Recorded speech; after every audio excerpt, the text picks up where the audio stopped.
Magandang hapon po, church. Magandang hapon, Jesus Flock.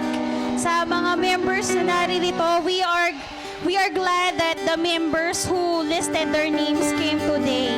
Magandang hapon po, and ganun din po sa ating mga kapatiran na nanonood online or pinapanood itong SOS natin via their USB na kinapit through our Kuyanitan. Nandito po ako sa harapan nyo to give you a few announcements at reminder. Today po, nais kong batiin dahil May 1, batiin po natin ang mga May celebrators, yung mga may birthday ng May. So, ang pangalan po nila ay nandito. Sila po ay ating batiin kapag dumating sa mga newsfeed ng Facebook, ang kanilang mga birthdays, magbigay naman tayo ng time na sila ay mabati. So si Ate Sam de Guzman, siya po yung nagpa-milk tea last Sunday. Happy birthday! Kay Ate May Martina Antido, anak siya ni Ate Maricel. Si Ate Laika Manungsong. Si Ate Minerva Reyes, siya po ay mommy ni Kuya Allen. And si Daddy June, and syempre ako po, si Ate Bev. Yan, sila po ang mga may birthday ngayong buwan ng Mayo. And okay, tayo po'y patuloy sa ating discipleship training class. Yung pong time at saka araw, ito po ay for further announcement pa. Pero tuloy-tuloy po ang ating DTC. And also po ang ating online prayer meeting. Ito po ay nagaganap every Friday at 5 o'clock po. Online din po ito. And syempre meron po tayong live Sunday service na ngayon ay ginawa muna nating Saturday dahil brown out tomorrow. And ang ating, ito po ay start every 8:30 in the morning. Followed po ito ng ating Jesus Flock Kids Church. Meron din po silang online every 4:30 in the afternoon. Hindi po nagpapatalo ang ating mga kids. And another one, patuloy po ang ating LifeNet schedule. So, sa bawat isa po na nakikinig sa akin, kung hindi pa po kayo part ng LifeNet, kayo po ay humanap ng inyong kung saan kayo pwede makabilang. So, ito po yung mga LifeNet groups natin. Si Ate Nedge po, kasama niya si Giselle. Every Friday po yan ng 2 o'clock. Online po sila. Si Sir Dennis po, every Saturday, 3 o'clock po, ito po yung nagaganap sa Majoben, sa amin. Si Mama Lou, every Saturday po, alas 4. Online din po ito. At 4 o'clock. And also si Kuya LA po, tsaka si Allen, every Saturday po ng 6 p.m. online. So mamaya, wala kayong LifeNet. And also si Ate Kerlin po, kasama niya naman si Ces and Rona every Sunday ng 1 p.m. online. Brown out tomorrow. Si Eman po at saka si Jonas every 3 o'clock. And Saivan, kasama po ni Eman si Saivan. And si Mommy Janet sa mga momshies. And sila po ay to be announced ulit ang kanilang LifeNet schedule. And syempre po ang ating alabaster, naniniwala ako na ang bawat isa po sa atin ay meron ng alabaster na pinupuno. So if you think pwede na siya ibigay, pwede nyo na po siya i-surrender. Dahil nire-record na po namin siya for our monthly billing, yung binabayaran po natin ng land and building sa ating pledge po. And of course, gusto ko lang po kayong i-update na nakaraos po tayo ng ating pledge for the month of April. Hallelujah! Praise God! And syempre, hindi natatapos. Ito naman buwan na to, Mayo. Yes. Hallelujah. Ang Lord ang magpupuno ng ating mga kakulangan. Ito na po ang kabuuan ng aking announcement. Kaya inaanyayahan ko na po bawat isa sa atin na tayo po ay tumayo na sa hapong ito. Masigla po ba tayo? Of course, we are. We are. Let us come and worship today. I will ask each one of us na nasan pong ating mga labi, natatakpan ng ating face mask. Pero pagamat ganun po ang ating senaryo, patuloy po tayong umawit. Do you know why? Because God loves singing. Kung hindi nyo po nalalaman yun, paborito ng Lord kumanta. And sa hapong ito, gusto ko kayong i-invite into one harmony. Tayo yung umawit po. Tayo po yung umawit. Huwag natin sayangin na naparito tayo just for the sake of attending. We are here for one audience. At yan po ang ating Panginoon. Hallelujah! Kaya sa hapong ito, iset aside muna natin ang mga bagay na we have to do, we have to accomplish. Isa lang muna ang ating focus. Focus lang tayo sa kabutihan ng Panginoon. Muli, God is a spirit and we should worship Him in spirit and in truth. Hallelujah!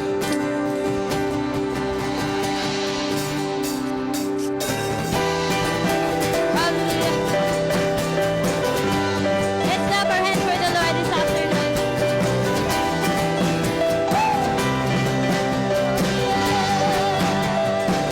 Step out of the shadows, step out of the rain, break into the wild, and don't be afraid.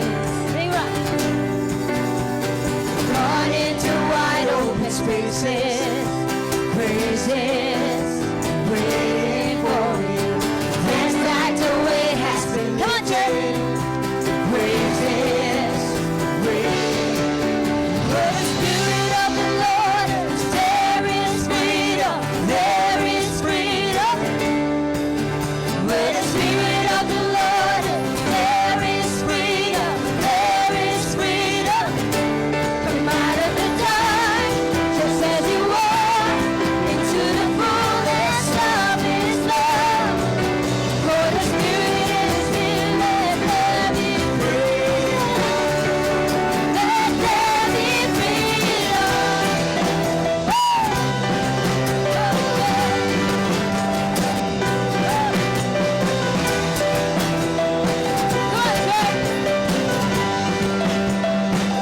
Bring all of the burdens, bring all of the scars. Come back to communion, come back to the start. Run into wide open spaces, places waiting for you. Dance like the weight has been lifted, wishing, waiting for the Spirit of the Lord. There is freedom, there is freedom. Where the Spirit of the Lord is, there is freedom, there is freedom. Come out of the dark, just as you are, into the fullness of His love. Where the Spirit is here, let there be freedom. Let there be freedom. Yeah. Woo. Let's declare this. Chains will fall, prison shake at the sound of Jesus' name. Lives made whole, hearts awake at the sound of Jesus. Come on, church. Chains will fall, prison shake at the sound of Jesus' name. Lives made whole, hearts awake at the sound of Jesus' name.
signs and wonders.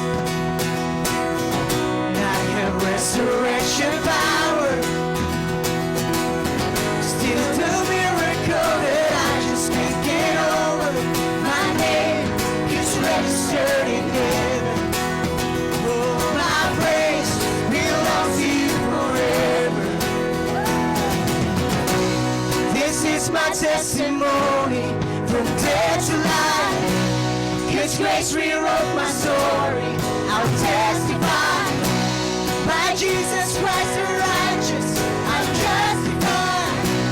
This is my testimony. This is my testimony.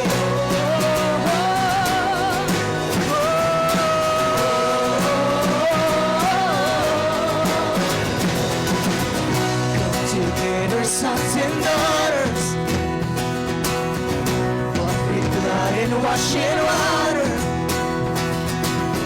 Sing the praises of the Spirit, Son and Father. Our God will finish what is started. Yes, we believe. Yes, our God will finish what is started. This is my testimony from death to life. His grace rewrote my story. I'll testify. By Jesus Christ the righteous, I'm justified. This is my testimony. This is my testimony. Oh, from death to life.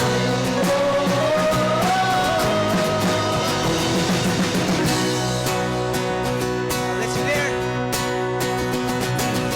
If I'm not dead, you're not done. Greater things are still to come. Oh, I believe. If I'm not dead, you're not done. Yes. Greater things are still to come. Yes, I believe. If I'm not dead, you're not done. The greater things are still to come. Oh, I believe. If I'm not dead, you're not done. The greater things are still to come. This is my testimony from death to life. His grace rewrote my story. I'll testify. By Jesus Christ the righteous, I'm justified. This is my testimony.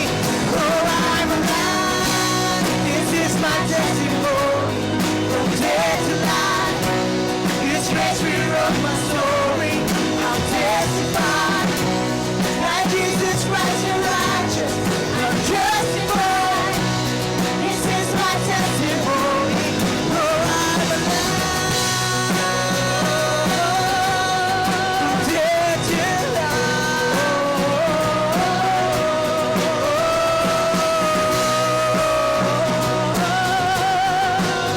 I'm alive. Hallelujah. Sige po, palakpakan natin ating Panginoon as we testify His goodness sa ating mga buhay. Amen. Hallelujah. Yes. Yes, God. We praise you, Father. We give you praise. Hallelujah.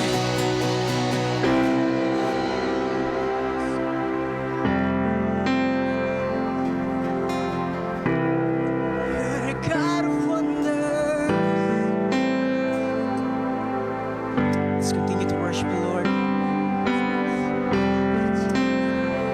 We give you praise. You're the God of wonders. Your power has no end.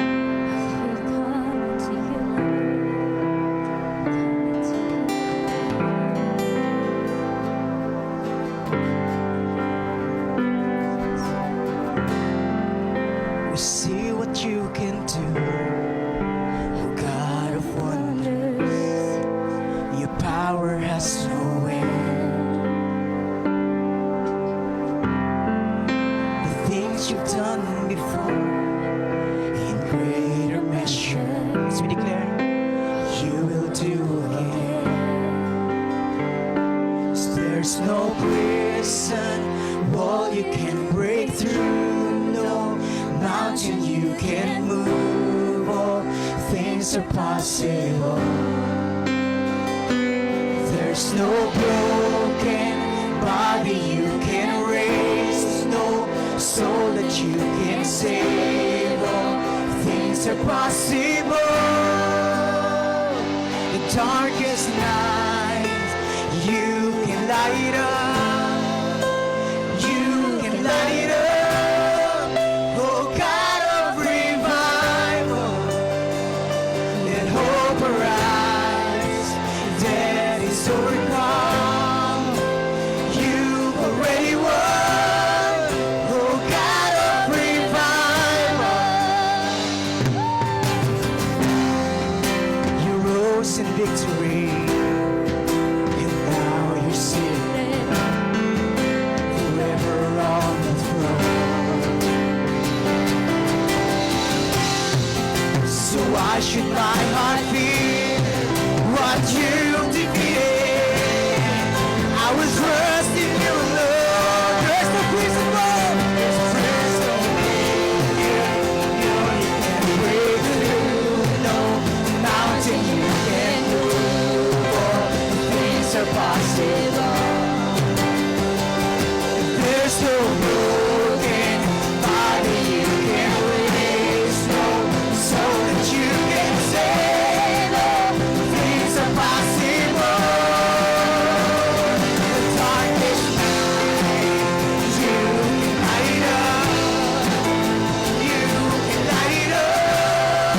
Oh God of revival, hope arise. Death is overcome, you already won.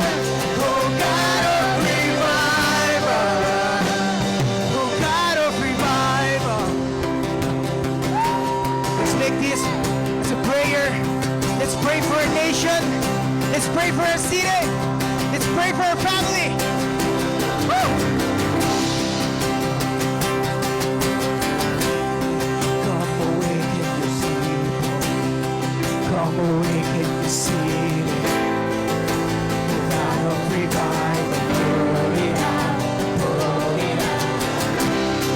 Every stronghold will bow. I hear the chains hit the ground.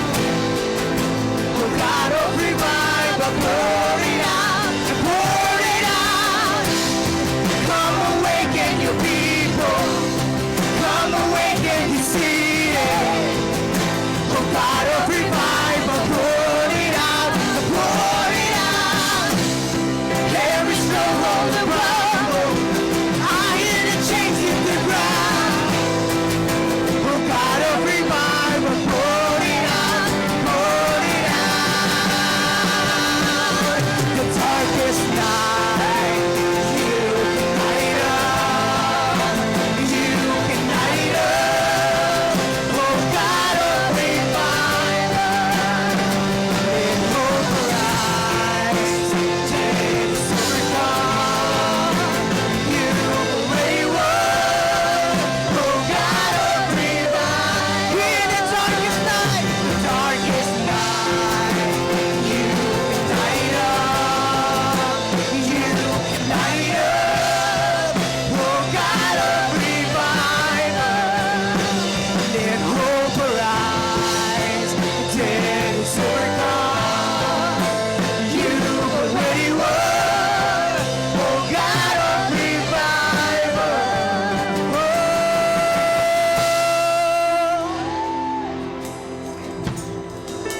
Yes, we shout to your name. Yes, we cry. Oh, we lift to you a nation. We lift to you our city. Do it again. Come do it again. Come awaken your people. Come awaken your city. Hey, God of revival, pour it out, pour it out. Every stronghold will crumble. I hear the chains hit the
will continue to declare, oh God, in every corner of our households, in every corner of our nation, in every nation of the world, oh God, you reign above everything, oh God.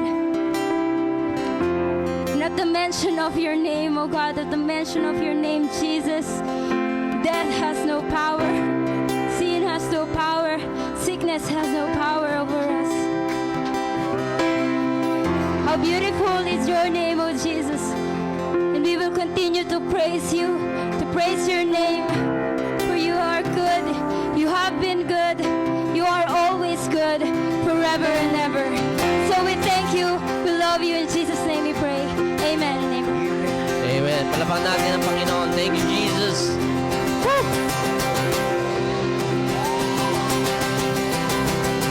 Praise the Lord. Bakit kayo umupo? Pinapaupo na ba kayo? Hindi, joke lang. Yeah. You may be seated in the presence of the Lord. Okay, tayo po ay Sabadista.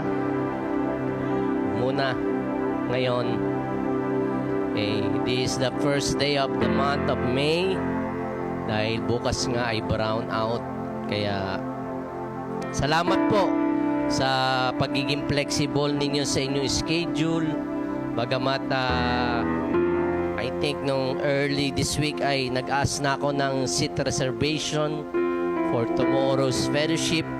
At hindi nga po natin inaasahan na may schedule pong brown out tomorrow maghapon. Okay. Kaya natutuwa ba kayo na kayo narito bagamat medyo mainit-init pa, no? Kaya ang ating panahon. Okay. Ang ating pong topic sa umagang ito ay restoration. Okay. Panunumbalik ng Panginoon Diyos sa mga bagay na nawala sa ating buhay. Ano man yun, iman ay kagamitan o buhay o mga mahal sa buhay. Tayo po ay dadako sa salita ng Panginoon as we read Mark chapter 2 verse 23 hanggang chapter 3 verse 6. So tatawid tayo ng chapter 3. Tayo tayong lahat as we read the word of the Lord in Mark 2:23 and then chapter 3 verse 6. One Sabbath Jesus was going through the grain fields, and as his disciples walked along, they began to pick some heads of grain. The Pharisees said to him, "Look, why are they doing what is unlawful on the Sabbath?" He answered, "Have you never heard what David did when he and his companions were hungry and in need? And in the days of Abiathar, the high priest, he entered the house of God and ate the consecrated bread, which is lawful only for the priest to eat. And he also gave some to his companions." Then he said to them, "The Sabbath was for man, not man for Sabbath. So the Son of Man is Lord even of the Sabbath." In chapter 3, another time, Jesus went to the synagogue, and a man with a shriveled hand was there. Sa ibang version, withered. Some of them were looking for a reason to accuse Jesus, so they watched him closely to see if he would heal him on the Sabbath. Jesus said to the man with the shriveled hand, "Stand up in front of everyone." Okay. Then Jesus asked them, "Which is lawful on the Sabbath, to do good or to do evil, to save life or to kill?" But they remained silent. He looked around at them in anger and deeply distressed at their stubborn hearts, said to the man, "Stretch on your hand." He stretched it out, and his hand was completely restored. Then the Pharisees went out and began to plot with the Herodians how they might kill Jesus. Tayo manalangin. O Diyos, sa hapong ito, as we come to you this Saturday afternoon, ay as we try to record, Lord, ang aming SOS. Salamat, Panginoon, sa pagpapaunlak ng mga kapatid namin na maging flexible sa kanilang oras to hear your message, Lord, live. At Lord, maidala din ito, Panginoon, tomorrow sa mga tahanan ng aming mga miyembro. Dalangin namin na iyong bubuksan, hindi lang ang aming mga kaisipan, higit sa lahat, O Diyos, ang aming mga puso na nagsusumamo at dumudulog sa iyo, Panginoon, na may pagpapakumbaba. Ito po ang aming samadalangin sa pangalan ni Jesus. Lahat masabi ng Amen. Okay. Salamat sa director. Pinapapesto ako sa gitna eh. Okay. Gusto ko ang church ay interactive in such a way na bagamat tayo po ay may mga face mask, kung ang salita po ay nagre-resonate o kumakausap sa inyong mga puso't kaisipan, ay pwede ho kayong sumigaw na Amen! Okay. O pwede din pong sabihin ninyo, para sa akin yan! Okay. O kaya, pwede nyo sabihin, para sa katabi ko yan! Okay. So, bawal lang ho maguntahan. Ano ho? Okay. Yun lamang ang aking pakiusap. Okay. No talking, please. Okay. Sa school ay galit na galit ako sa estudyante pag maingay. Anyway, itong istorya na atin pong nabasa sa Mark chapter 2 ay kung saan ipinigaling ang Panginoon Diyos. Jesus was able to restore yung kamay, no, ng isang lalaki, kaya lang during the Sabbath. Okay. And if you try to look at it, sila ay nasa synagogue, nasa church sila, ng mga pagkakataong yon, and when they have seen how Jesus healed itong lalaki na may withered hands, people started to rejoice and give praise to the Lord our God. Kaya lang may mga may mga miron na naroon na walang iba kundi ang mga Pariseo. Okay? Instead of clapping and rejoicing, maging yung itong may shriveled hands, may withered hands, ay pumalakpak sa tuwa dahil sa kagalingan na ipinagkaloob sa kanya ng Panginoon na yung mga Pariseo ay hindi po natutuwa. Okay? Hindi po sila natutuwa dahil po ang himala na ginawa ng Panginoon Diyos ay sa araw po ng Sabat. Okay? Araw ng Sabat.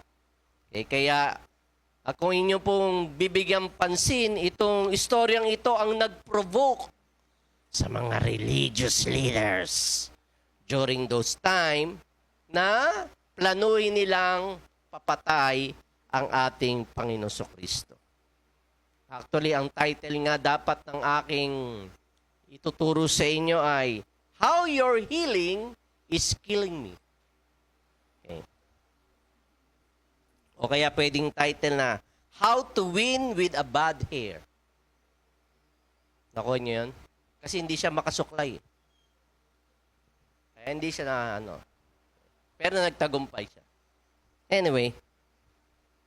Ay, babaw ng joke. Okay. So, it's all about restoration. Ang panunumbalik ng Panginoon Diyos. Okay. And this afternoon, how many of you believe na God is about to restore something in your life? Na may ibabalik ang Panginoon Diyos. Mga bagay na nawala, mga mahalagang things that you treasured, that God is going to bring it back. Okay? Expectant ba kayo? Okay? Na ang Diyos ay Diyos ng restoration? Okay? I hope that you're expectant. Pero sa pagkakataong ito is we are going to talk about where restoration starts. Saan ba nagsisimula ang restoration? Okay? Alam niyo po mga kapatid, before God can restore things in your life, first, we need to recognize those things in our lives that needs to be restored. O nga naman, no? Okay? Bago magsimula ang panunumbalik o yung restoration ng Panginoon Diyos sa mga bagay sa buhay natin, kinakailangan ma-recognize mo, ano ba dapat nga i-restore ng Lord? Okay. So, Think about it. Ano ang dapat i-restore ng Panginoon Diyos? Dahil very, very critical po na kinakailangan i-consider natin that we cannot all see. May mga bagay tayo sa buhay natin na hindi natin nakikita. Last time I shared about the blind man na 2 beses na hinipo ng Panginoon Diyos. At parang katulad tayo doon, no, na may Boma Labs. Okay? Bagamat Christian tayo, pero Boma Labs ka, Brad. Boma Labs ka, sister. Okay? So ano ba yung mga Boma Labs? Yung mga kalabuan natin sa buhay.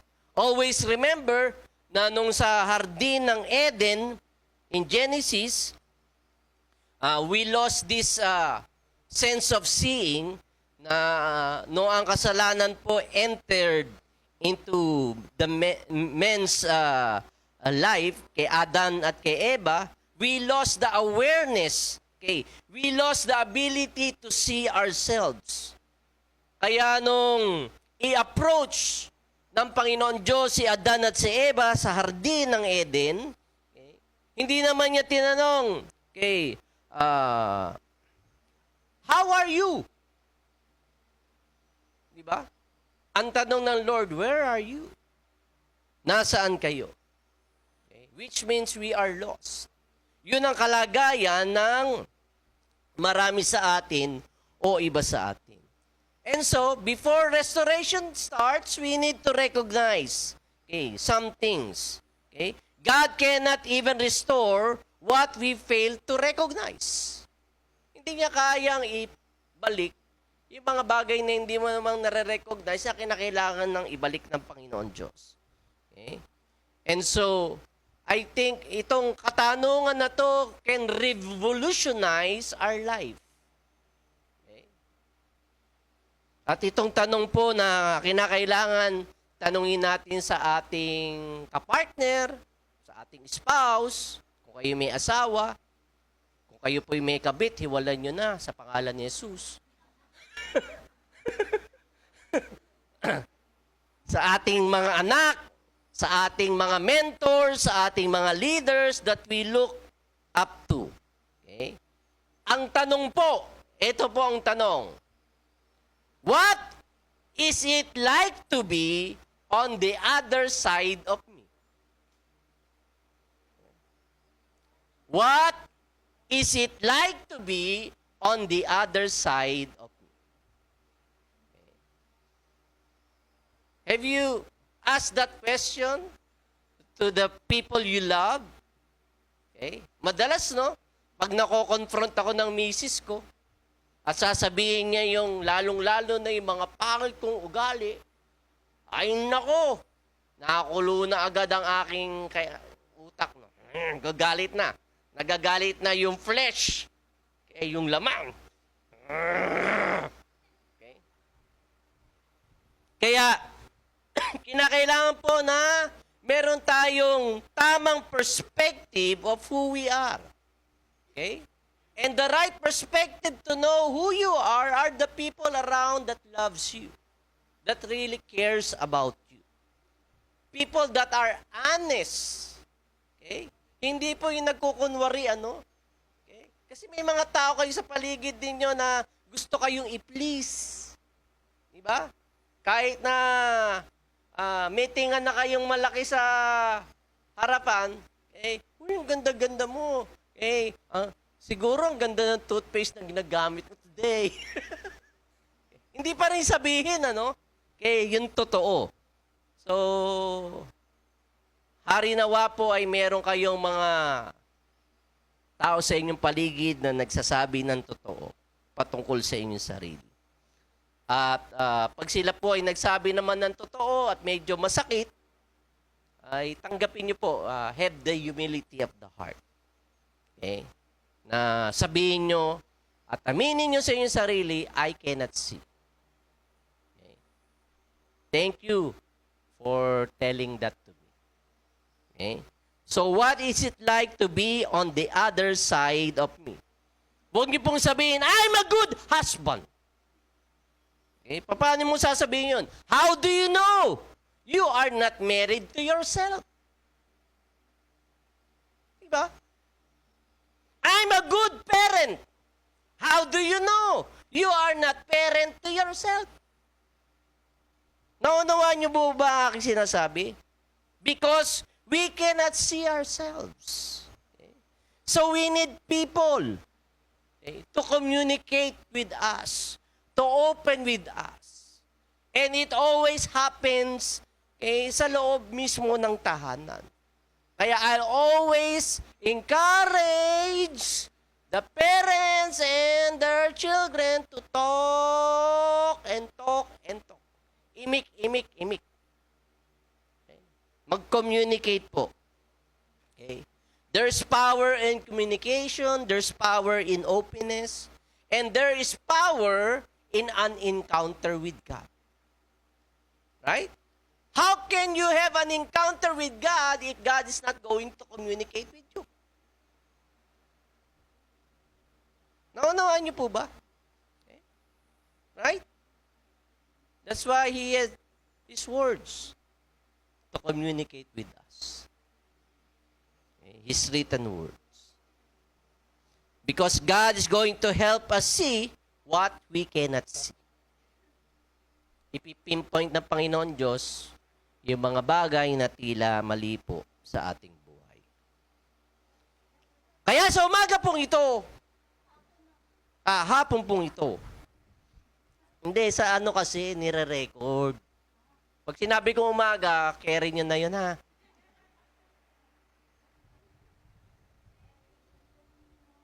Labang kape?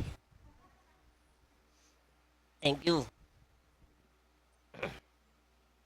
Ang problema lamang po ay tayo po'y magagaling in seeing other people's problem or other people's defect. Okay. Kita natin yung mga mali sa ibang tao, yung mga depekto sa ibang tao kaysa mismo sa ating sarili. Ika nga, we are good at microscope than mirrors. Okay. Sinisiyasat natin ang buhay na may buhay. Okay. Pero pag ikaw humarap sa salamin, nakakalimutan mo na maya-maya kung ano itsura mo. Tama po ba yon? At dito, makikita natin na yun ang problema ng mga Pariseyo. Okay. Kaya wala pong restoration na nangyayari sa kanilang buhay. And if we are going to read this story again, ay tila na ilalagay natin sa ating sarili na kailanman hindi tayo ang Pariseyo. Diba? We see ourselves as the man with the shriveled hand. Yung tao na pinagaling ni Jesus. O kung ikaw man ay walang humility sa iyong sarili, nakikita mo na, I am Jesus. Ako si Jesus sa story. Okay? Pero never na i-relate mo ang iyong sarili na ikaw ay isa sa mga Pariseyo. Kaya lang, just try to think of it. Is there some Pharisee in me? Meron bang attitude ng Pariseyo? Meron ako. Okay? Maaring may posibilidad o meron chance. Okay? Na makita mo yung sarili bilang isang Pariseyo. Ano ba ang issue ng mga Pariseyo kay Jesus? Bakit ba sila galit na galit kay Jesus? Okay. Una-una, they were jealous with Jesus. Nagseselos sila. Naiinggit sila sa ating Panginoon Kristo because they were jealous because Jesus was so effective. Mas epektibo ang ginagawa ni Jesus kaysa sa kanila. Right? Even in this life, mga kapatid, if you are effective in what you do, people are going to be jealous of you. Kainggitan at kainggitan ka. Tama po ba yon? Pag ikaw ay epektibo. And if you are effective in what God called you to do, you are going to earn bashers, haters, critics, in your life. Kaya po sinasabi nila, jealousy is the trophy that mediocrity gives to excellence. Okay. Na, tama. Jealousy is the trophy that mediocrity gives to excellence. Nakikita mo na yung effective yung tao, nakikita mo na nag-excel siya sa kanyang ginagawa, pero ikaw pa banding-banding, kaya anong pagtira mo sa kanya? Okay. Tinitira mo ng iyong pagkainggit. Nagsiselos ka ng iyong pagkainggit. Kaya po mga kapatid, kung ayaw niyo po ng haters, sino dito ayaw ng haters? Ayaw ng bashers? Okay? Ayaw na makikriticize siya? Ang gawin niyo po ganito. Okay, say nothing. Huwag kayo magsasalita. Pangalawa, do nothing. Okay? Pangatlo, be nothing. Okay? At ang conclusion, don't exist. Wala kayong kaaway. Okay? So if you want to be what God called you to be, somebody is going to be jealous of you because you are effective. So ang mga Pariseo po ay naiinggit sa ating Panginoon Kristo dahil siya ay epektibo. Pangalawa, they have problems with the claim of Jesus. Yung sinasabi ng Panginoong Jesus sa kanyang sarili. Ano bang kiniklaim niya? I am the Son of God. Kaya, taas kilay ang mga Pariseo. Okay? Ikaw, Son of God! Uy, kilala ka namin, boy!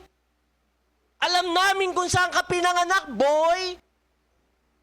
Ikaw ay pinanganak sa Nazareth.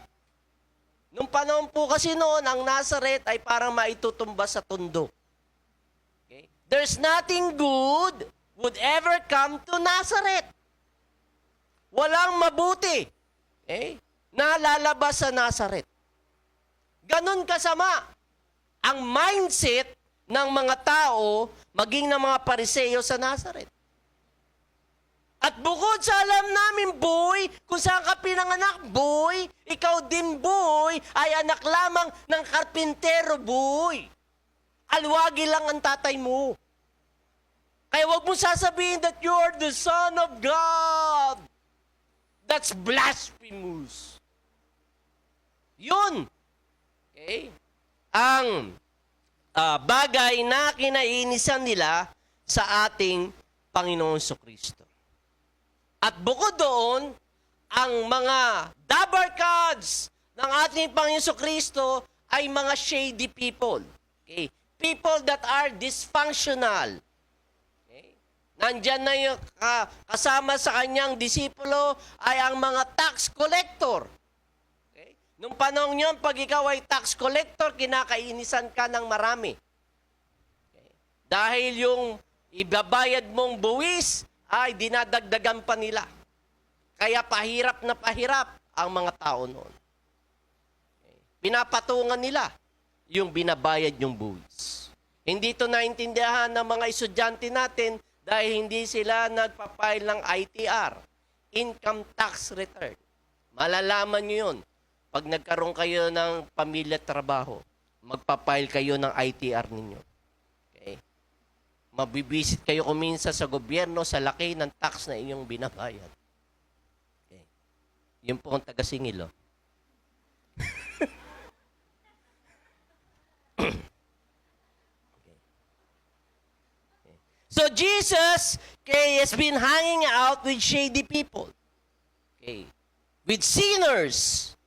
People with bad records. Okay.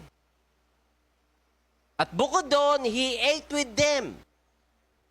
Sa kultura ng mga Hudyo, pag ikaw ay nakikisalo ng pagkain sa mga uri ng taong ito, ang ibig sabihin, kauri mo na rin sila. Masama ka na rin sa kanilang paningin. Okay. Pero sa ating Panginoon Kristo, siya ay nakikikain sa mga uri ng taong ito dahil ipinapakita niya na sila ay kaniyang niyayakap at kanilang tinatanggap. But he doesn't conform with them. Hindi siya nakikipag-compromise. So may hangganan yun. Okay? Makiayon ka, tanggapin mo sila, be with them, pero it doesn't mean that you're going to conform with them. Yun ang kaibahan. Okay? Sabi sa Hebrews, Jesus had been tempted in all aspect of life. Yet, ang sabi doon? Without sin. Okay? So, never he compromises. Okay? Kaya ang nakakalungkot pong isipin sa ating kultura ay nagda-downgrade tayo ng mga tao sa ating paligid based on their past records. Ayon sa kanilang nakaraan. Okay. Hinuhusgahan natin sila. Ay, nako yan, ano naman yan eh. Nako, dating ano yan eh, di ba? O, huwag kang makiano dyan, nako, baka ano. Oo nga. Tama nga po kayo. Okay. So, ganun ang kaisipan, ng mindset, ng lipunan na ating kinabibilangan. Pero pasalamat po tayo na meron po tayong Diyos na ating pinagsisilbahan na nagmamalasakit sa bawat isa sa atin. Okay. Hindi po siya naghahanap ng perpekto. Ang sabi nga siya ay naparito para doon sa mga may sakit, sa mga nangangailangan. He came for the dysfunctional. He came for the broken-hearted, for the people who are hurting. Okay? Na nangangailangan ng biyaya ng Panginoon Diyos sa kanilang buhay. Hindi siya naparito sa mga walang karamdaman. Pangatlo pong issue, okay, the biggest issue is that Jesus kept on healing on Sabbath day. Sa araw ng Sabado. Okay. Nagpapagaling lagi ang Panginoon Kristo. Okay. Ang Sabbath po para sa mga Hudyo ay napaka-sensitive. They took it seriously. Okay. Alam natin that it was instituted by God. Simula pa lamang sa Genesis, that on the seventh day, what did God do? He rested. So, Sabbath indeed was a day of rest. But God didn't give details on how Sabbath will look like. Kaya ang ginawa po ng mga Pariseo, ng mga religious leaders, they took it upon themselves. They add so many crazy extra rules during the Sabbath day. Kung mababasahan nyo po, okay, kung ano yung mga rules sa Sabbath day, ay nakakalito. Kinakailangan i-memorize ng mga Pariseo. Dapat on the Sabbath day, hindi ka lalagpas sa 1,999 steps. Dapat may counter yung iyong yung iyong cellphone o yung relo. Kung nakakailang steps ka na. Okay? Dahil pag naging 2,000 steps na yan, ibig sabihin, sinuway mo ang rules sa Sabbath day. Okay. May rules sila na you can throw something in your right hand, but you can catch it on your left. You cannot throw on your right and catch it on your right. No. So, bawal po yun. Bawal pong maghugas ng buhok. Okay? Dahil pag naghugas ka ng buhok, baka daw matapon yung tubig sa palanggana. Okay? Ang mangyayari, maglilinis ka. No. Kaya bawal maghugas ng buhok. Kaya ang mga Hudyo, pag Sabbath day, alam nyo na. Okay. Pag magsisindi ng kandila, pwede pag Sabbath day. Huwag mo lang papatayin. Dahil bawal mag-blow. You can light a candle but you cannot blow. Bawal.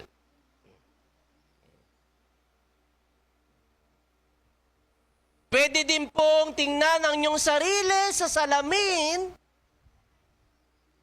Kaya lamang po, pinagbabawal na nila dahil ang karamihan, pag tiningnan nila ang sarili nila sa salamin, makikitang may puting buhok, ay magsisimula ng iplak. Magbunot. Ay bawal po. Okay? So bawal ka nang maligo, bawal ka nang magsuklay. Okay? So alam nyo na itsura. Okay. Pwede pong dumura pag Sabbath day. Kaya lang, 1 metro lang ang layo. Pag lumagpas doon sa 1 metro, work na daw po yun. So ito, marami pa. There are so many crazy rules that they added sa Sabbath day. Okay? And the biggest thing of all, you cannot heal on the Sabbath day.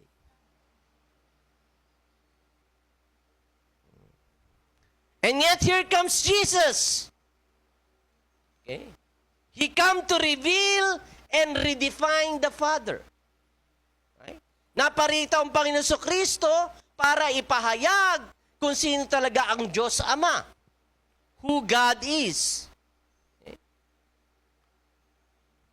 At dito sinasabi ni Jesus, we serve a God that will break a rule to get to you. Don't you like that? God is going to break a rule in order to get to you.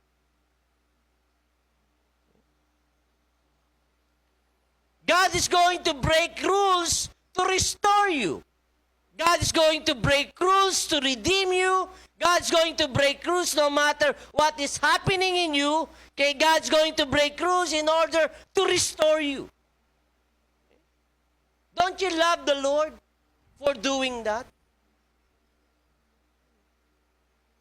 That He came to break rules for you in order to get to you. In Luke 13, makikita natin dito yung babae na 18 years na kuba, hindi niya maunat ang kanyang sarili.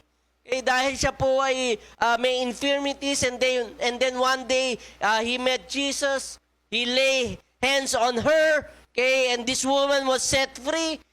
Okay, start to stood up straight. And everybody, okay, on that day was praising the Lord. Okay? And even this woman that got healed, except for the Pharisees, because she got healed on the Sabbath day. Okay?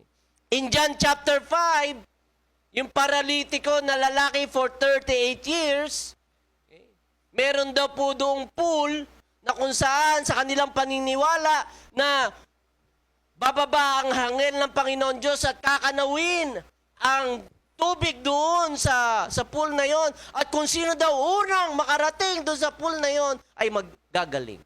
For 38 years, antay nang antay itong paralytic kong ito. Okay? And then Jesus came on the pool of Bethesda. Okay? And God was able to heal him. Okay? For 38 years, the Lord healed this paralyzed man. Okay? 38 years.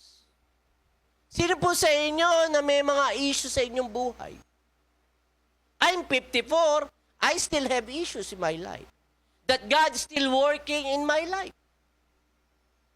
Tama. Huwag po tayo maging religious. Okay? Hindi po ako santo. Ako din ay tao na ginawa ng Panginoon Diyos na may mga issue din sa aking buhay. I am 54, turning 55 by July. And God is still working in my life. Okay? And so, okay, I truly believe that Jesus was so compassionate with this man. Na for 38 years, he was paralyzed at sinasabi ng Lord, it is not too late. Maaring meron kang kalagayan na ganyan for too long, but God is going to step in to the equation in your life to do greater things. So people during that time started to worship the Lord. They celebrate for this paralyzed man that get up and was healed. Kaya lang, not the Pharisee. Because Jesus healed him on the Sabbath day. Sa John chapter 9, isang bulag. Mula ng pagkasilang, bago ito, pagalingin ng ating Panginoon Kristo, nagtanong yung mga disipulo. Anong tanong mga disipulo? Panginoon, sino po ang nagkasala? Ito po bang bulag? O yung kanilang mga magulang? Yung kanyang mga magulang? Kaya bago pa tumugon ng Panginoon Diyos, ay nagkanya-kanya na silang mga opinyon. Siguro kaya nabulag yan dahil kasalanan ng mga magulang. Kasi pilanganak yung bulag eh. Kasalanan niya ng mga magulang. Siguro uminom niya ng pills. Siguro may ganyan. Siguro siguro nung nasa sinapupunan pa lang yung batang niya, nagkasala na. Okay. Marami silang haka-haka. Okay? Bago pa tumugon ng ating Panginoon Kristo, pero sabi ng Panginoon Diyos, neither of them, wala na isa sa kanila ang nagkasala. Kasi kadalasan, kinoconnect natin yung suffering natin sa ating mga personal sin. It is not always the case. Sabi nga, not always. Okay. Ibig po sabihin, suffering is not always the result of some sin you did. Okay. Hindi po lahat ng mga suffering nyo sa inyong buhay ay dala po ng personal sin ninyo o pagkakamali ninyo. Always remember, we live in a fallen world. Hindi perpekto yung sanlibutan na ating pong kinabibilangan. Okay?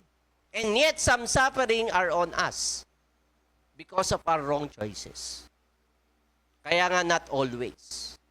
Okay? So, dalawang bagay yon. Okay? So, Jesus answered that this happened so that the glory of God could be revealed in his life. Okay? So that the glory of God can be revealed in his life. Alam niyo po, this last year, maging this year, okay, we can relate that we have so many crazy things happen in our lives. Okay? But I truly believe that these crazy things happen in our lives is for the glory of God to be revealed. Okay. I'm standing here in front of you with a heavy heart because I was able to receive a message that my sister had a COVID. Okay.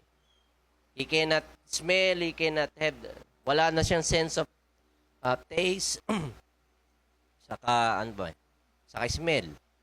Lalagnat siya, he was coughing, hirap na siyang huminga. Crazy things are happening. Okay.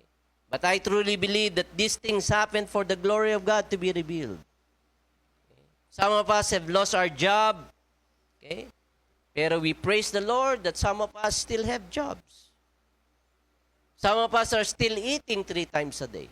For LA, 10 times a day.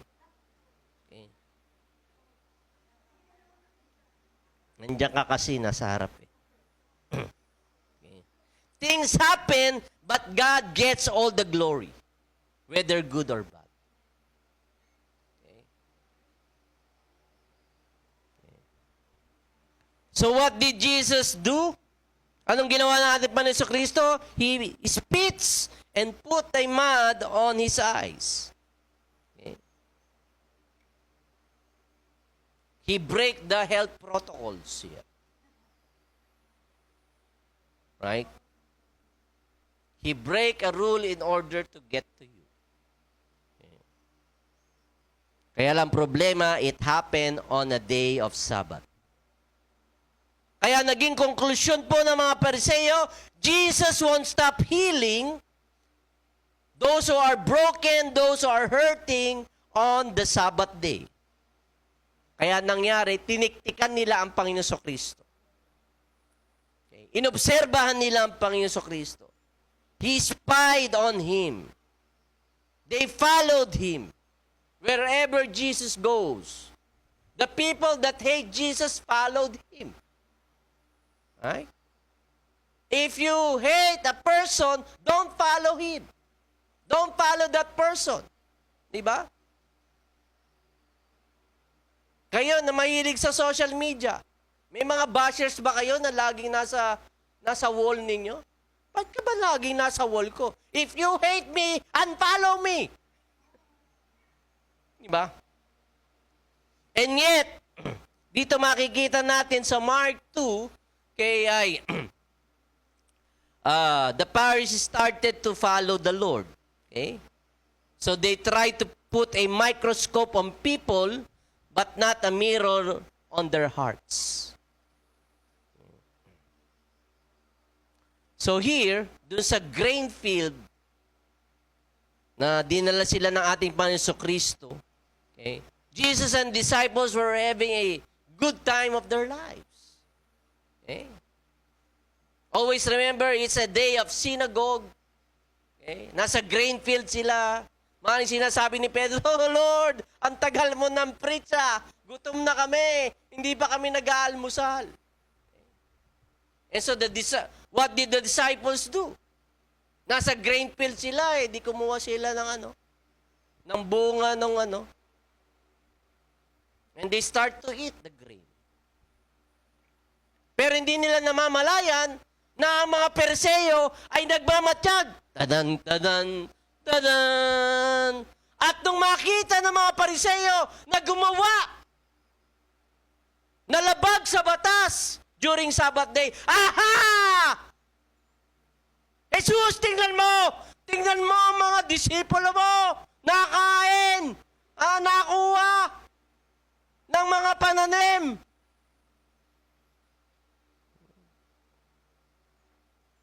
Ang mga Pariseo are so tight and rigid with their religion and legalism. They started to shout, "That's unlawful!" Kaya bago pa mag-response ang mga disipulo ni Jesus sa mga Pariseo, He stepped in for them like an attorney. Okay? And sometimes, Jesus do that. He fights for our battles. May mga bashers ka, haters ka, He fights for you. You don't have to say a word. The Lord will be there to fight for you. Okay. He is much a great representative for us. Okay. Kaya nang sabi ng Panginoon Kristo sa mga Pariseo na umaakusa sa kanyang mga disipulo, unlawful! Unlawful! Ano sabi ni Jesus? Binanggit niya yung nangyari kay David. Ang sabi ni Jesus, hindi niyo ba nabasa? So ano sinasabi ni Jesus dito? Parang pang-iinsulto sa mga Pariseo. No? Mga bobo ba kayo? Hindi niyo ba nabasa? Yung nangyari kay David? They are in need. Pero the high priest, yung pagkain ng priest ay binigay ng priest kay David and his companions. Because they are in need.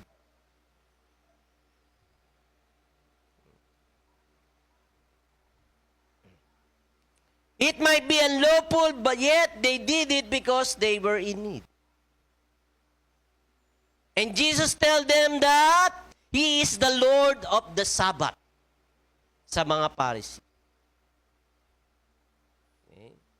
Yet they miss the lesson. Na-miss nila yung lesson. Why? Because the Pharisee elevated their tradition and customs above people's needs. Mas mahalaga sa kanila yung tradisyon. Mas mahalaga sa kanila ang mga bagay na iyon. Ito na aming dito na kami lumaki. Ito na ang tradisyon, ito ginagawa ng mga ninuno namin. Mas importante sa kanila yon kaysa sa pangangailangan ng mga tao. Pero in the kingdom of God, bago ang programa, tao muna. Before the program, people first. In God's kingdom. Jesus is saying, I came for people, but you are making it difficult with your religion and tradition for them to encounter me.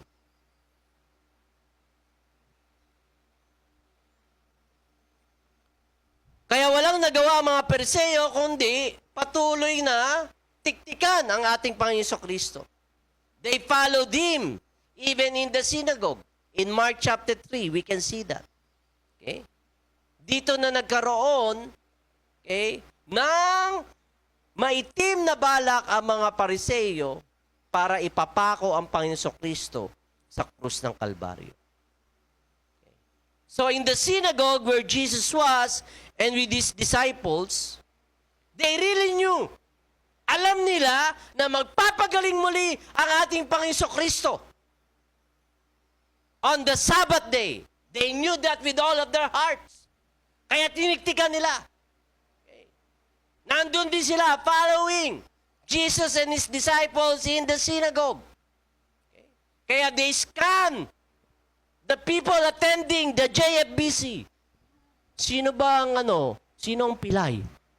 Sinong walang paa? Sinong kulang ang mata? They started to scan the people there. Okay? Because they knew that Jesus is going to do something. The church is not a place for perfect people, but for broken. People who are messed up. Okay? People who are wanting to have an encounter with God. People who wants restoration. People who wants redemption. Are you that kind of people? Or you try to see yourself as I'm a religious guy. I'm a religious woman. I love the Lord. But can you be honest enough to admit that you need God's restoration? You need God's redemption? You need an encounter with the Lord. That's why you're here. Kaya po mga kapatid, bilang challenge po sa inyo sa araw na ito. Habang ini-scan ng mga Pariseo kung sinong tao ang pagagalingin ng ating Panginoon Kristo, wala silang makita. Walang bulag, walang pilay. Kaya lang, may umattend na late. Kaya hopefully this Sunday, huwag kayong magpa-late. Okay. At dumating po si Willie. Si Willie. Hindi po Rebillame, no? Hindi po si Wawa Win. Si Willie the Withered Hand. Okay. Sinigo ng isa, kita mo yun. Ayan na si Willie. Ayan na si Willie. Okay. Willie the Withered Hand. Ay, wala naman ako nakikita ng kamay withered. Okay. Tinatakpan niya yan. Kasi may depekto nga yan. Tinatakip niya yung kamay niya. Basta yan si Willie the Withered Hand. Okay. Natatawa tayo, pero that's how we define peoples that we see. Peoples that have defects. Right? Nanonotice natin agad kung ano yung depekto sa tao. At yun talaga ang kultura natin. Okay? People define us on what's wrong with us. And we even define ourselves with what's wrong with ourselves. Okay? Di po ba? Kung ano yung mali, kung ano yung diferensya, doon nila tayo tinatawag. Ba't hindi po tinawag si Willie? Ba't ang tawag sa kanila, Willie the Withered Hand? Ba't hindi tinawag Willie with a good hand? Meron pa rin naman siyang good hand eh. Isa lang naman yung withered sa kanya. Pero hindi ganun ang tawag, di po ba? Withered, which means past tense. Nangangulugan na meron pong aksidente na nangyari sa kanyang buhay. At katulad po ni Willie, ako lang nagbigay nung wala naman sa Bible na Willie. Baka kayo nagtatako, wala namang Willie nakalagay sa Biblia. Ako lang po yun, ako lang. Ako lang, wag po kayong magalit sa akin. Bible pa rin po pinag-aaralan natin. Binansagan ko lang po ng pangalan. Nagtataka ba? Sabi ng Lord Willie, wala naman sa Bible. Wala namang pinangalanan yun. Okay. Marami po sa atin, we're living with the residue of our past. Something happened to us. Yung latak, yung tira ng ating nakaraan. Withered hand. Something happened to that man that I called Willie. He has a withered hand. May handicap siya, kaya lang yung handicap na yon, okay, natuto na siyang mag-adapt. I-adapt sa kanyang buhay. Okay. Nakapag-adjust na siya doon sa kanyang handicap. Man, sinasabi niya sa kanyang sarili, this gonna be my life. I'll be a handicap forever.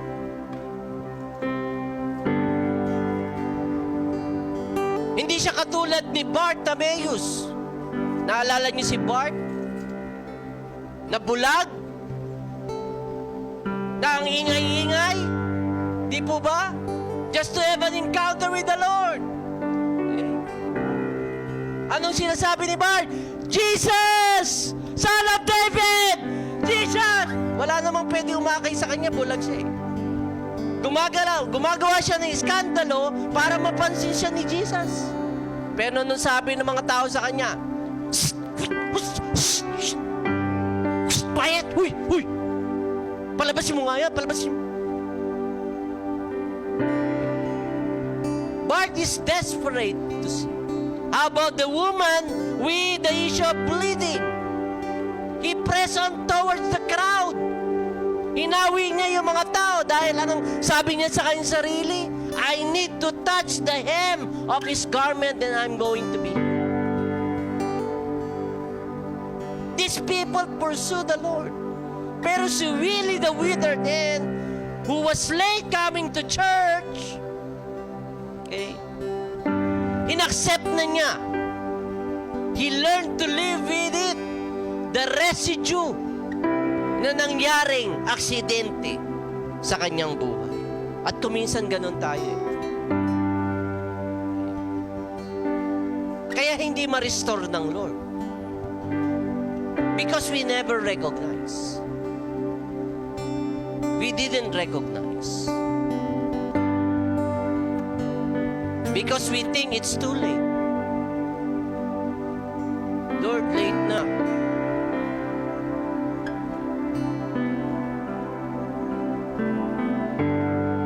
The very thing na you think that God cannot restore is the very thing that God wants to restore to you.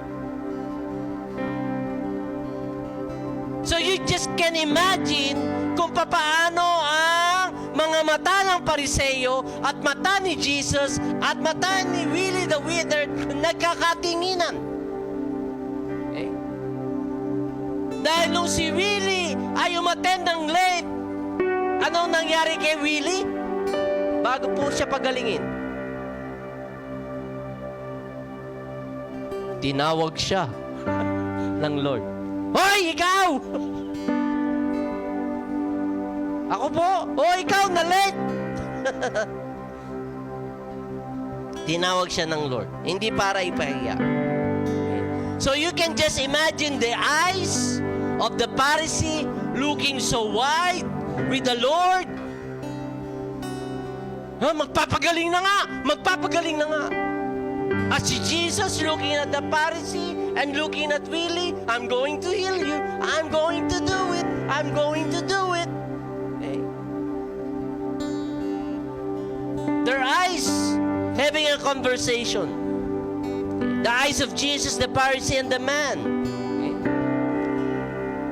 Makikita po natin dito mga kapatid na every miracle in the Bible is a story to tell. Ano ang koneksyon ng kamay ng lalaking ito sa mga Pariseo? What's the connection? Okay? Withered hand, which means deformed and stiff. Okay? Can't stretch it. And the Pharisees' heart, which is hard, because they try to do things at the approval of men. Okay? So here we can see that the heart of the Pharisee and the hand of this man is connected.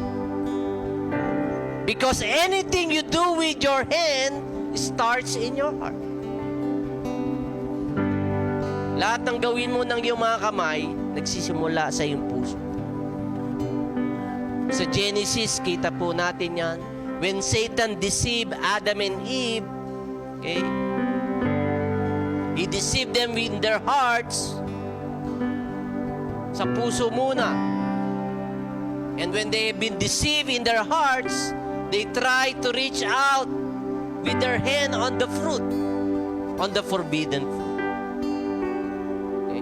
In the New Testament times, sinasabi ng Lord, don't ever look at the woman with lust.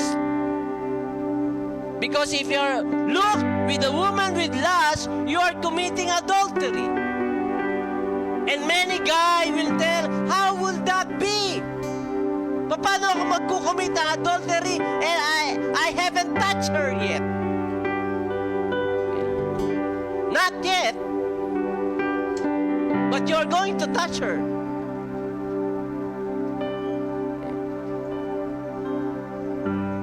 Kaya anong sabi ng Panginoon Kristo sa mga Pariseo? What is lawful? To do good or to do bad? To save life or to kill on the Sabbath? Alam niyo mga kapatid, katulad ng mga Pariseo, kinukomplikado natin ang buhay. We try to complicate our lives. We try to complicate our relationship with the Lord. Simple lang naman eh. Ang mga Pariseo, ang lifestyle nila is through their works. They try to do it according to the rules. By the rules. But with God, with the grace of God, the complicated, He makes it so simple. Yung mga komplikado ay ginagawa niyang simple. In the Old Testament times, there were 10 commandments. Tama po ba? Pero in the New Testament times, He reduced it only to 2. Love the Lord thy God with all thy heart, soul, mind, and strength. Love your neighbor as you love yourself. Hindi na pinapakomplikado ng Panginoon Diyos ang mga bagay-bagay. And that's why the Pharisees were silent. They have nothing to say. Wala silang ibuga sa ating Panginoon Diyos. Kaya lang before, they were so loud. Inaakusahan nila ang mga disipulo, inaakusahan nila ang Panginoon Kristo. Tinitingnan nila ang mga pagkakamali, ang mga mali ng ibang tao. But they cannot see it with themselves. Brothers and sisters, restoration starts in the heart. Ang panunumbalik ng Panginoon Diyos ay nagbumula sa ating puso. And so Jesus tell the man, stretch out your hand. Stretch out your withered hand. Maing sa kaisipan ng taong ito, how can I stretch it? I'll stretch it, I stretch it even before. I should have done it even before. Because he thinks that it's too late. Lord, late na. Kung ako man sana gumaling na sana ako nung maaksidente ako. Pero maraming panahon na ganito na ang aking tsura, ganito na, tinanggap ko na Panginoon. And you know what's the difference? The difference is now, Jesus is commanding that man to stretch forth his hand. Nangungusap ang Panginoon Kristo sa taong ito na iunat niya ang kanyang mga kamay.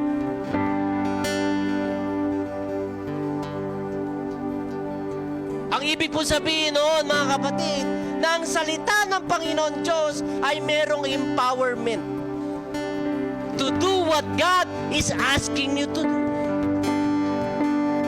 So if you receive a promise or the Word of God in whatever situation that you are in, it has the power to do it. Don't say it's too late, Lord.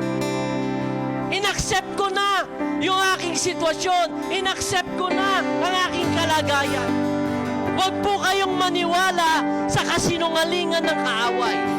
Pag may narinig kayong pangako at salita niya na sinabi niya sa inyo, ay gawin ninyo. It might be impossible, but Jesus is saying, I am commanding you right now to stretch forth your hand. Do what God calls you to do. It doesn't matter the basher or the haters. Do what God calls you to do. And it starts within your heart. If you want restoration, recognize right now. Think deeply, Lord, ano ba yung gusto mong i-restore sa akin? Na parang sa palagay ko, wala na eh. Parang tinanggap ko na yung kalagayan kong ganito eh. Recognize it. Recognize it right now. We're going to come before the Lord with our communion this very day.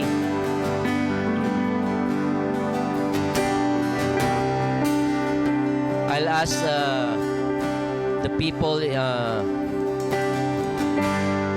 sign for the communion emblems. Okay.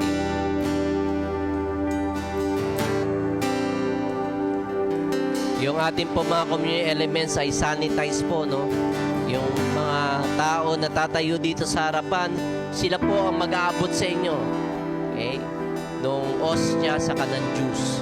Hindi nyo kinakailangan dumutdot dun sa communion plates.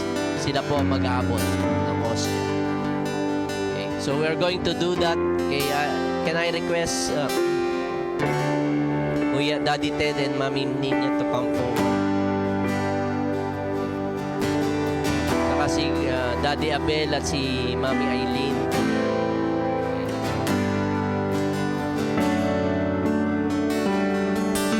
So gagawin natin pero no po, pipila lamang kuha ng mga daddy kayo mag-aabot niya na. Hindi sila ang kukuha dyan. Aabot niyo po sa kanila yung mga taong pupunta sa inyong harapan. Sige, let's do that. Okay, before we worship the Lord.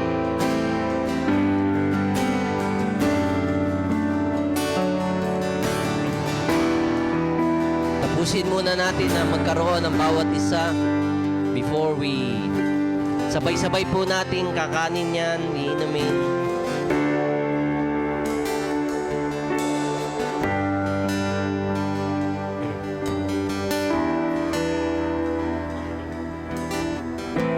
Thank you, Lord. Thank you, Jesus.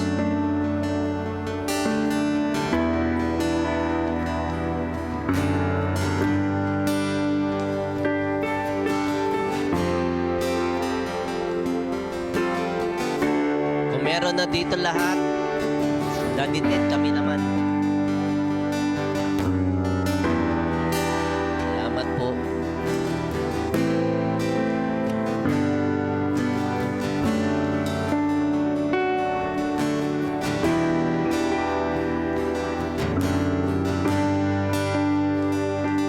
Okay.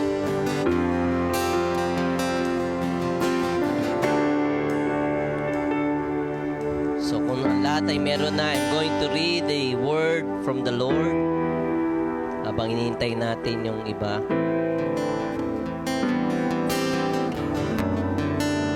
Sa 1 Corinthians chapter 11, I usually read this scripture, "For I received from the Lord, which I also pass on to you, the Lord Jesus on the night he was betrayed took bread, and when he had given thanks, he broke it and said, 'This is my body, which is for you. Do this in remembrance of me.' In the same way, after supper, he took the cup, saying, 'This cup is a new covenant in my blood. Do this whenever you drink it in remembrance of me.'" Ang ginawa po ng ating Panginoon Kristo sa krus ng Kalbaryo, as I shared last Friday, His resurrection, His death and resurrection, okay, ay upang ipaalala sa atin, i-remind sa atin na He is a God of redemption.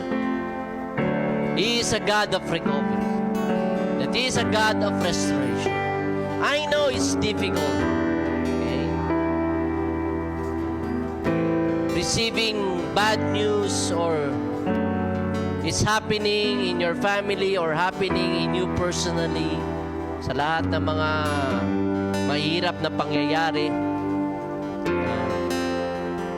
But this is what I believe. God is a God of redemption. Kaya we're going to partake of the hostia, the bread, the wafers, and the juice right now. Okay? But before we do that, I want you to bow down your heads. Yuko po tayo mga kapatid. At siyasatin po natin ang ating puso. Ang bagay na maaring nais na i-restore sa iyo ng Panginoon sa pagkakataong ito. Maaari ang iyong kalusugan, maaari ang pakikipag-ugnayan nyo sa inyong kapamilya, o maaring sa inyong anak, o maaring sa inyong negosyo, sa inyong trabaho, whatever.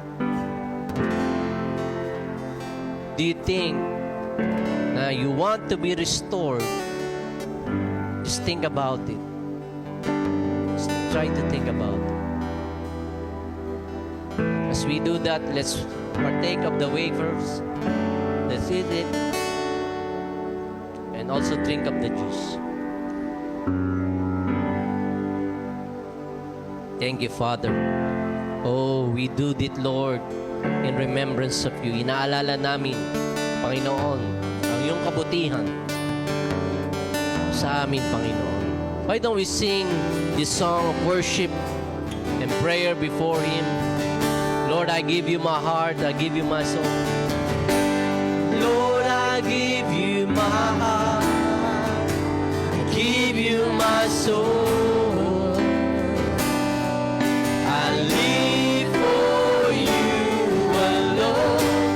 Every breath that I take, every moment I'm awake. Lord, have your way. Lord, have your way. Making a prayer. Lord, I give you my heart. Lord, I give you my heart. Come on, sing it. I give you my soul. I'm going to live for you alone, Jesus. I live for you alone. Every breath that I take, every moment I'm awake. Lord, have your way in me. Lord, have your way. Sing again. Lord, I give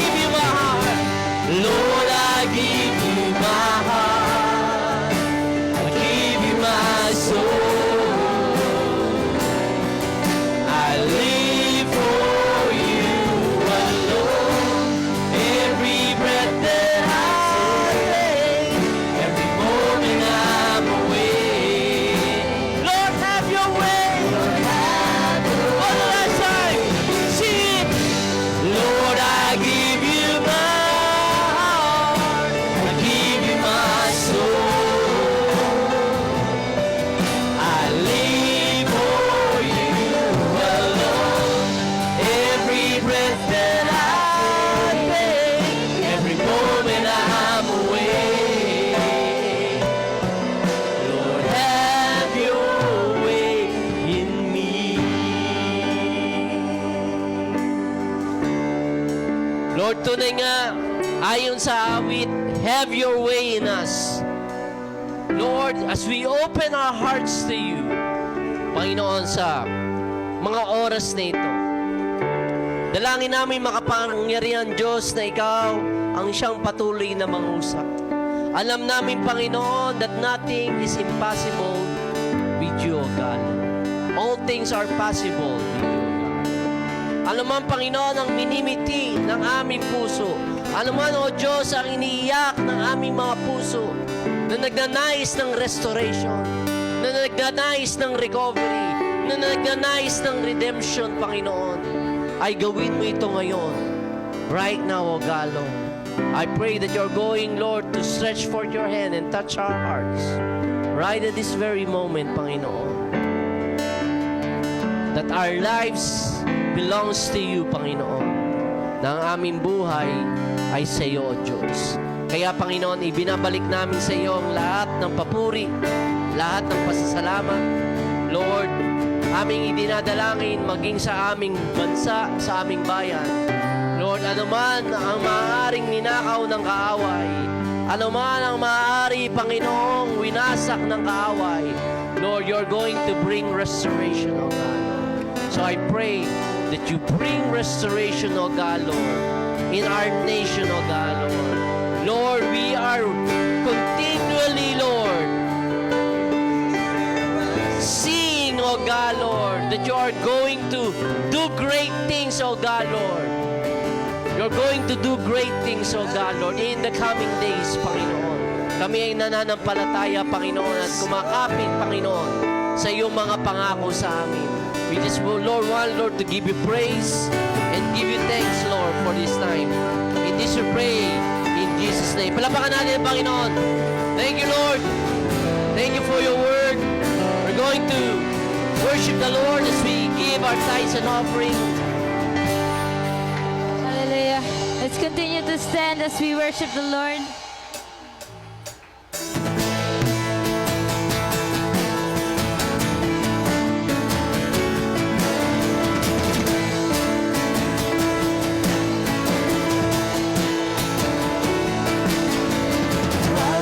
Mag-alala sa mundong ginagalawan. Mabuhay mo ngayon, may katiyakan.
God, for your promise, oh God, that you are able to restore us. You are able to redeem us. You do not look at our past. You do not look at our mistakes, Panginoon. Every day, your mercies are new, Panginoon. And Lord, we are thankful, oh God, for that privilege, Panginoon. Tunay nga, Panginoon, na kay saya-saya ng buhay kapag kasama ka namin, Panginoon. Kaya dalangin po namin na sa pag-uwi po namin, Panginoon, Lord, araw-araw ka namin hanapin, araw-araw, Panginoon, ay maranasan namin ng masaya ang Panginoon, presensya mo, Lord God. So we also lift to you our tithes and offering, Panginoon, salamat sa iyong katapatan sa bawat isa sa amin. Panginoon, itinataas namin ito bilang pagpuri, Panginoon, at pagsamba sa iyo, pangalan. Salamat, Panginoon. Ikaw po ay aming dinadakila at pinasasalamatan sa pangalan ni Jesus. Amen and amen.